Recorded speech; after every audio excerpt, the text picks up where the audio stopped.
How to give Claude access to your local files 2026 guide. In this video, I am going to teach you how to give Claude access to your local files, so it can read, write, and organize documents directly on your computer, using the official method built right into Claude Desktop. By default, Claude Desktop is just a chat window. It can't peek into your hard drive or edit a file directly. Everything has to be copy and pasted manually. But using something called the Model Context Protocol, or MCP, you can change that completely. Let's set it up the easy way first, then the manual way for more control. Step 1. The easy method: desktop extensions. Open Claude Desktop, go to Settings, then Extensions, and click Browse Extensions. This opens Anthropic's official directory of one-click installable local tools, including file system access. Find the file system extension, click Install, and follow the prompts. No coding or config files required. Step 2. The manual method for more customization. If you want more control over exactly which folders Claude can access, open Claude Desktop, go to Settings, then Developer, and click Edit Config. This opens a JSON configuration file.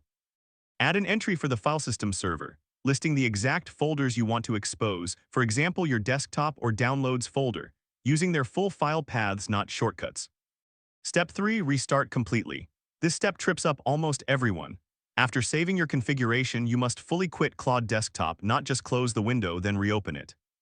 The configuration only loads on startup, so a partial close won't apply your changes. Step 4. Confirm it's connected. Once Claude Desktop reopens, look for a small hammer or MCP server icon in the bottom right corner of the message box. Click it to see the available tools, things like Read File, Write File, and List Directory, confirming the connection is active. Step 5. Start using it.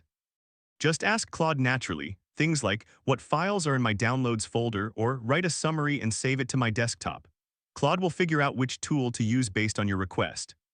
Importantly, before performing any file operation, Claude will ask for your explicit approval each time, so you always stay in control of what actually happens to your files. Now for some pro tips. Only expose folders you're comfortable with Claude touching. Never add sensitive directories like ones containing passwords, security keys, or financial credentials to the allowed list. Treat it like giving a new employee access to specific folders, not your entire computer. If Claude tells you it can't access your files even after setup, it sometimes needs a reminder in the chat that MCP is available once it discovers the tool. It works smoothly for the rest of that conversation.